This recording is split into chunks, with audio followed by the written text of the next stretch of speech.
네, 우리가 함께 읽은 사도행전 18장 24절에서 28절까지 말씀을 가지고 성전 뜰과 지성소 사이에서 서성이는 그대들에게라는 제목으로 말씀을 전하겠습니다.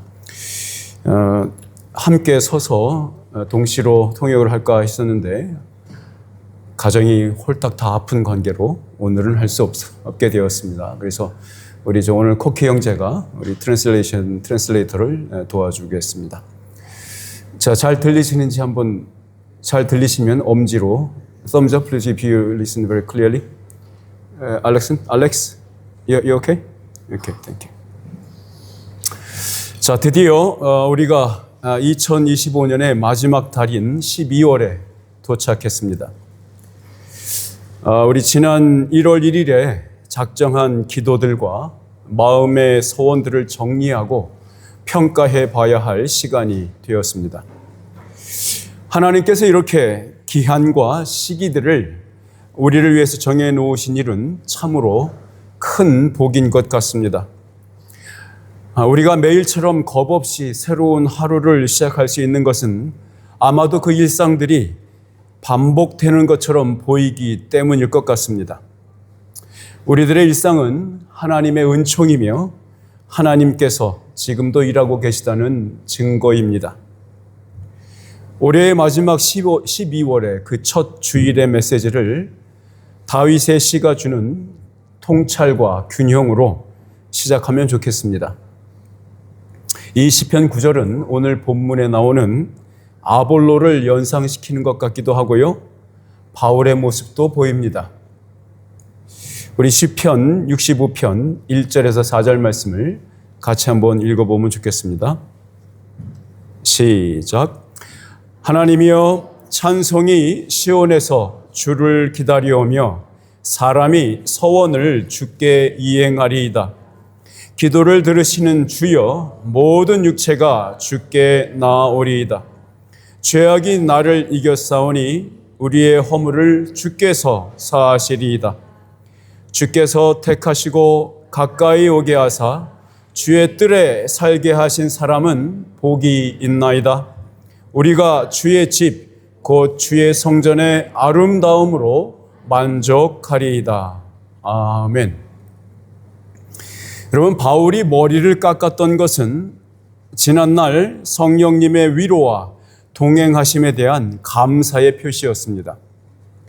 또한 자신이 다시 정한 그 기한이 차기까지 헌신의 삶을 살겠다는 다짐의 표였습니다. 이게 우리가 지난 시간에 함께 공부했던 내용입니다. 다윗은 구원의 현장에 있는 하나님의 백성들의 믿음을 묘사하고 있습니다. 그들이 주님을 기다리며 서원을 이행하는 아름다운 광경을 노래하고 있죠. 하나님의 백성들은 주님을 기다리며 주님께 나아가는 자입니다. 또 그 영혼이 주님의 아름다움으로 만족하는 사람들입니다. 주 안에서 사랑받는 성도 여러분, 몇 주 후면 시작될 2026년을 어떤 마음으로 기다리고 계십니까? 저는 여러분 모두가 하나님의 구원이 펼쳐지는 그 현장에 서서 그 구원을 목격하는 복된 한 해가 되기를 바랍니다. 아멘. 오늘 본문은 바울이 에베소에서 예루살렘으로 갔다가 에베소에 다시 방문하기까지, 그러니까 적어도 2년 6개월 사이에 에베소에서 있었던 일을 기록하고 있습니다. 바울은 브리스길라와 아굴라 부부에게 에베소에서 좀 더 오랫동안 사역해 주기를 부탁했죠. 이 부부의 사업장이 에베소에도 있었는지는 분명하진 않지만 바울의 말에 순종함으로 동역하고 있는 모습을 볼 수 있어요. 참 보기 좋고 바울에게 이 부부보다 더 든든한 동역자는 없었을 것 같습니다. 오늘 본문과 같은 말씀을 읽을 때면 참으로 세밀하게 준비하고 계시는 하나님께서 인간들의 만남을 이끌어 가시는 모습에 우리는 경탄할 수밖에 없습니다. 이 이야기는 고린도 교회에서 말씀 사역으로 유명해질 아볼로를 소개하고 있는 본문이에요. 우리 본문 말씀의 첫 구절을 한번 읽어볼까요? 하나님께서 어떻게 사역자 한 사람을 준비하고 계셨는지를 볼 수 있습니다. 우리 사도행전 18장 24절로 26절 상반절까지만 보겠습니다. 시작. 알렉산드리아에서 난 아볼로라 하는 유대인이 에베소에 이르니 이 사람은 언변이 좋고 성경에 능통한 자라. 그가 일찍이 주의 도를 배워 열심히 예수에 관한 것을 자세히 말하며 가르치나 요한의 세례만 알 따름이라. 그가 회당에서 담대히 말하기 시작하거늘. 거기까지. 여러분, 당시 알렉산드리아는 이 학문과 지식의 총집결지 같은 역할을 했습니다. 지금 영국으로 치자면 런던이요? 런던이나 버밍엄도 될까요? 런던이라고 합시다. 단지 그 알렉산드리아는 헬라 철학이나 과학으로 축적된 지식들 뿐만 아니라 몇 세대에 걸쳐서 그곳에서 정착하여서 살아오던 유대인의 학자들의 업적도 녹아져 있었습니다. 많은 성경학자들은 이 아볼로가 필로라는 유명한 유대인 철학자의 문파에 속했을 것으로 추측합니다. 마치 사도 바울이 다메섹으로 가는 도중에 주님을 대면하기 전까지 당시 이름난 랍비였던 가말리엘의 문화생이었던 것과 아주 비슷하죠. 당시에 알렉산드리아에 살던 유대인 공동체는 전체 인구의 약 3분의 1에 이를 정도로 컸습니다. 그래서 이 공동체는 예루살렘을 중심으로 한 팔레스타인 유대교와 어깨를 나란히 한 공동체입니다.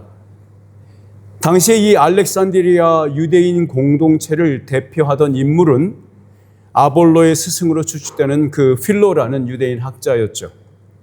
이 사람은 헬라 철학과 유대교의 성경, 즉 그 중에 특히 모세오경을 헬라 철학과 접목하려고 하는 연구와 여러 시도를 했던 사람입니다.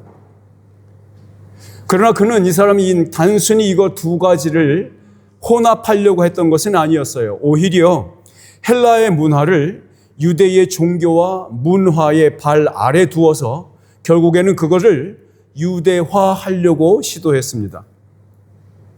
쉽게 말하면 이 필로라는 사람은 플라톤과 아리스토텔레스를 모세 앞에 무릎 꿇게 하기 위해서 다방면으로 연구했던 사람입니다.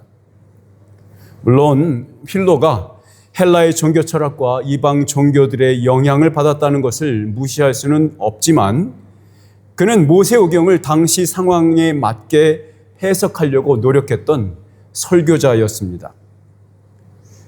그런 그에게 어디보다 좋은 현장은 분명히 유대인 회당이었겠죠. 이런 모습은 본문의 아볼로에서도 볼 수 있지 않습니까? 자, 그런데 이 아볼로는 그의 스승이었던 필로의 성경 해석에 만족하지 못했던 것 같습니다. 왜냐하면 필로는 모세를 메시아로 추앙하고 있었던 입장을 갖고 있었던 인물이었기 때문에 그렇죠. 필로는 모세를 메시아라고 생각한 거예요. 그런데 아볼로는 필로 아래에서 수학했지만 모세보다는 예수를 더 중요한 인물로 생각한 거죠. 누가는 아볼로를 언변이 좋았고 성경에 능통했던 사람이라고 소개하고 있습니다. 언변이 좋았다라는 말은 그가 헬라의 학문에 조예가 깊었던 사람이라는 의미입니다. 단순히 수사학만 잘했다는 것이 아니고요. 수학, 문학, 예술에 대해서도 전문가였다 이 말입니다. 아볼로는 헬라의 철학과 과학적 지식들을 잘 섭렵했을 뿐만이 아니었습니다. 구약 성경 어느 구절도 막힘없이 해석할 수 있을 만큼 유대교의 문화와 유산에도 특출한 지식을 갖고 있었던 인물이었습니다. 아볼로는 어렸을 때부터 당대 최고의 구약 선생으로부터 가르침을 받았습니다. 아마도 세례 요한의 제자들로부터 주의 도를 배웠던 것 같습니다. 자, 그러나 이 누가는 아볼로의 메시지를 주의 도라고 표현할 만큼 예수에 대해서 제대로 알고 있었고 또 정확했다고 말하고 있죠. 아볼로는 에베소에 있는 유대인 회당에서 아주 열정적으로 구약 성경에 예언된 예수를 가르쳤습니다. 그러나 그가 알고 있었던 것은 요한의 세례까지만이었습니다. 요한에게서 세례를 받으셨던 예수님, 즉 그 이후에 예수님께서 보여주신 그 모든 증거들에 대해서는 모르고 있었다는 겁니다. 더군다나 예수께서 십자가에서 죽으신 일과 땅 속에 묻혔다가 다시 살아나신 일, 그리고 하늘에 오르시어서 보좌에 앉으신 그 일도 모르고 있었죠. 물론 예수님께서 다시 오시는 재림에 대해서도 들어본 적이 없던 겁니다. 어떤 이들은 이것을 근거로 아볼로가 아직 구원받지 못했던 것이 아닐까 생각하는 사람도 있습니다. 그러나 저는 그렇게 볼 필요가 없다고 봅니다. 아볼로는 온전하지는 않았지만 예수에 관한 지식을 어려서부터 배웠고 꾸준히 그 말씀 안에 거했던 것을 보면 이미 구원받은 하나님의 백성이었죠. 오늘 말씀을 시작하면서 읽었던 이 시편 말씀을 한 절만 다시 상기해 보면 좋겠습니다. 65편 4절 말씀입니다. 같이 한번 읽어볼까요? 시작. 주께서 택하시고 가까이 오게 하사 주의 뜰에 살게 하신 사람은 복이 있나이다. 우리가 주의 집 곧 주의 성전의 아름다움으로 만족하리이다. 아멘. 자, 성전은 하나님께서 구원을 베푸시는 그 현장 그 자체를 상징합니다. 그곳의 뜰에 서 있는 것만으로도 부패한 인간의 영혼은 하나님의 아름다움을 맛보게 되는 것입니다. 아볼로는 바로 이 주의 뜰에 살고 있었던 사람입니다. 요한의 세례까지라는 말은요, 아볼로가 여전히 구약에 속한 사람이라는 것을 의미합니다. 우리가 재밌게 읽는 복음서들의 이야기들도 많은 부분이 여전히 구약에 속합니다. 다시 말해서 신학적인 관점으로 보면 예수님께서 십자가를 지시기 전날 밤에 제자들과 새 언약을 맺으시기 전까지는 아직도 구약의 지평이죠. 그 호라이전에 그 구약의 지평 속에 있는 것을 의미하는 겁니다. 아볼로는 지난 몇 번의 안식일에 회당에서 설교했던 것처럼 오늘도 열정적으로 자신이 깨달은 그 구약 속의 예수를 가르치고 있었습니다. 이때에 아볼로의 인생 중에서 가장 획기적이면서도 혁명적이기까지도 한 사건이 발생합니다. 우리 사도행전 18장 26절 같이 한번 읽어볼까요? 시작. 그가 회당에서 담대히 말하기 시작하거늘 브리스길라와 아굴라가 듣고 데려다가 하나님의 도를 더 정확하게 풀어 이르더라. 네. 여러분, 바울이 떠난 뒤에도 에베소에 남아서 에베소 교회의 형제들을 돌보고 있었던 브리스길라와 아굴라도 그날 안식일 예배에 참석했습니다. 이 두 부부는 회당에서 아볼로의 설교를 듣는 동안에 참으로 기뻐했을 것 같습니다. 왜냐하면 먼저는 이 주 안에서 준비된 또 다른 형제를 찾았기 때문이죠. 또한 그가 참으로 바울의 뒤를 이을 수 있을 만한 제목임을 발견했다고 느꼈을 것이 분명하니까요. 브리스길라와 아굴라 부부는 당장에 이 아볼로를 자신들의 집으로 초대했습니다. 그리고는 하나님의 도를 더 정확하게 풀어서 설명해 주었어요. 다른 말로 표현하자면 아볼로에게 결여되었던 한 가지를 알려준 것이죠. 오늘 본문의 언어로는 이렇게 말할 수 있을 것 같습니다. 이 두 사람은 아볼로에게 요한의 세례 이후에 일어난 사건들을 자세하고 정확하게 그리고 하나도 빠뜨리지 않고 설명해 준 것이죠. 브리실라와 아굴라 부부의 집에 초대받았던 그 밤에 아볼로는 마침내 온전한 복음을 들을 수 있었습니다. 누가는 이 본문에서 두 가지의 다른 용어를 같은 의미로 사용하고 있어요. 뭐냐면 주의 도와 하나님의 도입니다. 초대교회 당시에 어떤 특정한 스승의 발자취를 따라가는 것을 길을 의미하는 도라고 표현했습니다. 여러분 한국의 지하철, 이거는 트랜슬레이트 안 해도 될 것 같아요. 한국의 지하철에서 가끔 다가오는 도를 아십니까? 그 도가 이 도입니다. 내용이 같다는 얘기가 아니고. 예. 여러분 유대교의 랍비 전승에도 할라카라는 규율서 혹은 지침서가 있습니다. 할라카는 걷는다는 의미입니다. 할라카는 걷는다 이런 뜻입니다. 역대 스승들의 가르침을 매일의 삶 속에서 따르려고 만든 규칙들입니다. 그래서 유대인들에게 있어서 이 스승의 길을 따르는 것을 누구의 도라고 표현하는 것은 매우 일반적인 것입니다. 그래서 누가뿐만 아니라 바울도 똑같은 의미로 이 용어를 사용하고 있죠. 우리 사도행전 24장 14절에서 15절 말씀을 같이 한번 읽어보면 좋겠습니다. 시작. 그러나 이것을 당신께 고백하리이다. 나는 그들이 이단이라 하는 도를 따라 조상의 하나님을 섬기고 율법과 선지자들의 글에 기록된 것을 다 믿으며 그들이 기다리는 바 하나님께 향한 소망을 나도 가졌으니 곧 의인과 악인의 부활이 있으리라 함이니이다. 네. 또 24절에도 뒤에 나오는데요. 요 같은 24장의 24절에 뭐라고 써 있냐면 그리스도 예수 믿는 도를 듣거늘 이라는 표현이 나옵니다. 그러니까 사도행전을 기록한 누가도 또 말씀 사역자로 순회 전도한 바울도 이 도라는 용어를 포괄적으로 사용하고 있는 겁니다. 이전의 유대교의 가르침과 다르지 않지만 새로운 것을 지칭하는 의미로 사용하고 있는 용어예요. 이것이 정확히 어떤 것인지, 아볼로에게 어떤 의미가 있었는지 우리 골로새서 1장 28절 말씀으로 한번 같이 읽어보겠습니다. 여기에 브리실라와 아굴라가 목적한 바가 무엇이었는지, 무엇을 성취했는지 여기 써 있습니다. 같이 읽어볼까요? 시작.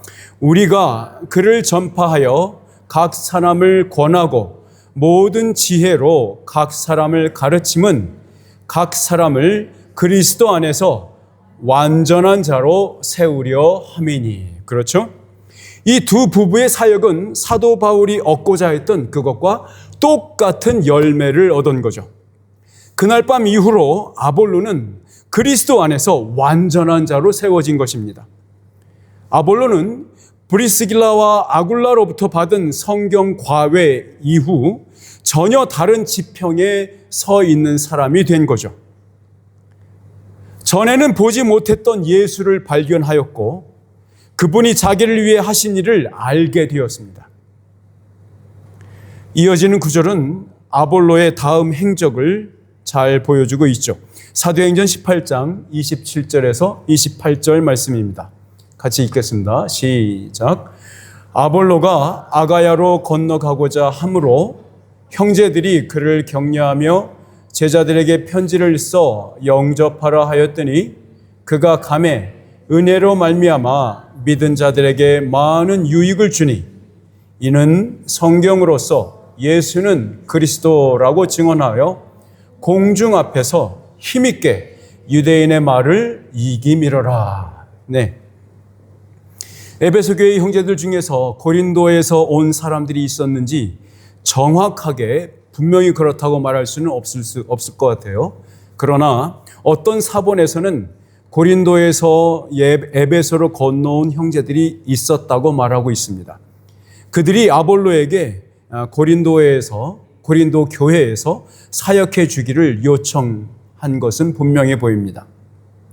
이 에베소 교회 형제들은 고린도로 건너가 사역하기 원하는 아볼로를 격려하면서 편지까지 써줍니다. 고린도에 정착하도록 도움을 줄 것을 부탁하는 것이었죠. 아볼로는 고린도 교회에서 복음 사역을 또 복음을 가르치는 사역을 시작했습니다. 주님은 아볼로의 사역 위에 큰 은혜를 부어주셨고 많은 열매를 맺게 하셨습니다. 이 고린도 교회 형제 자매들은 이 아볼로 때문에 아주 큰 유익을 얻었습니다. 여기 28절은 아볼로가 감당했던 그 말씀 사역의 핵심을 말해주고 있습니다. 뭐였습니까? 성경으로서 예수가 그리스도임을 증언하는 사역이었죠.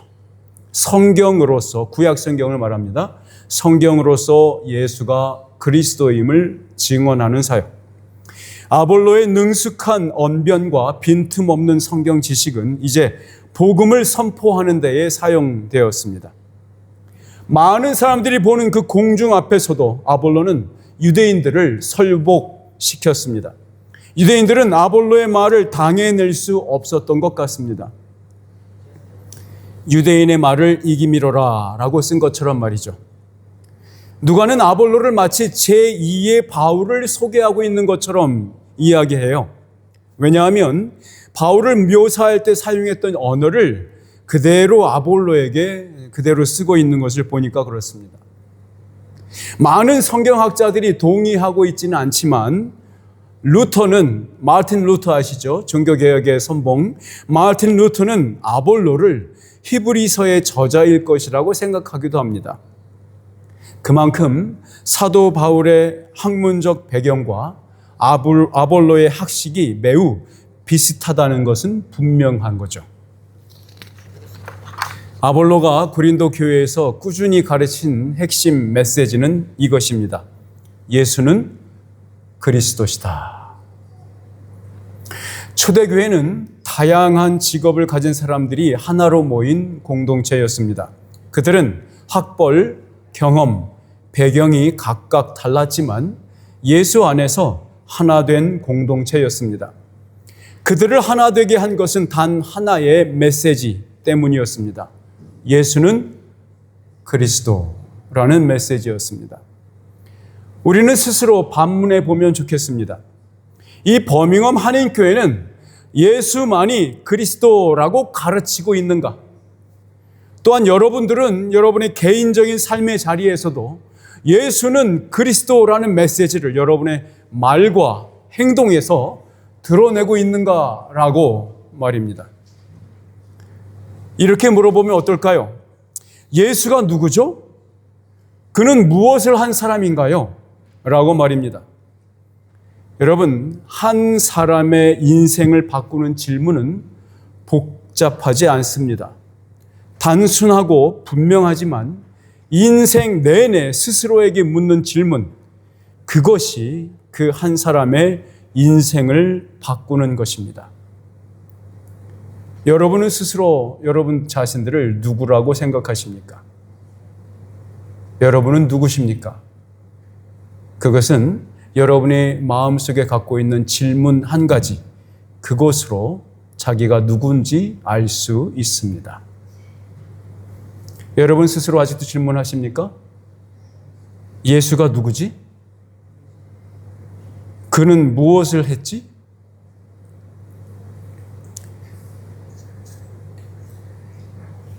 여러분은 아볼로의 인생을 통째로 뒤집어 놓은 그 질문 속에서 살고 계십니까? 예수가 누군지, 그리고 그가 당신과 세상을 위해서 무엇을 하셨는지 말입니다. 그 질문 말이죠. 거울 앞에 서서 질문해 보시기 바랍니다. 매일 말씀을 읽으면서 질문해 보시기 바랍니다. 나는 작은 예수인가? 나는 예수님이 사셨던 그 모본을 따라서 행동하고 있는가? 나는 주의 도를 걷는 자인가? 나는 하나님의 도를 걷고 있는가? 말이죠.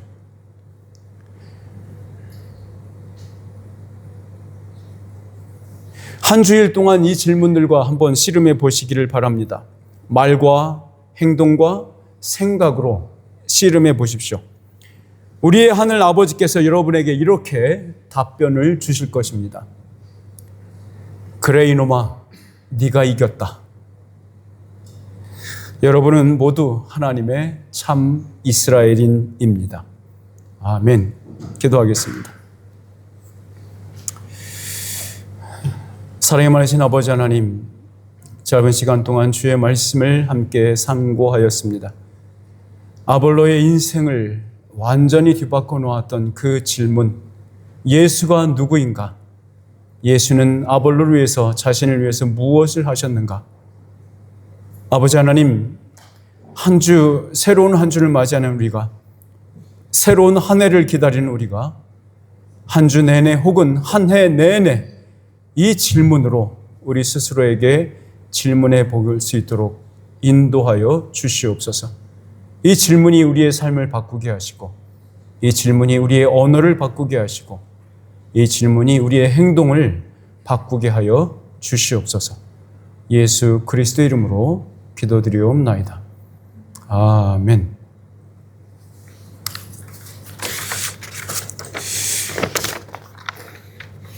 자, 이어서 우리 성찬식을 거행하겠습니다.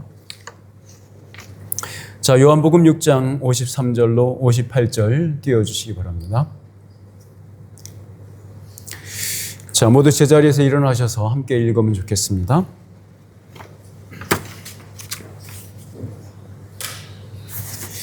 함께 읽습니다. 시작.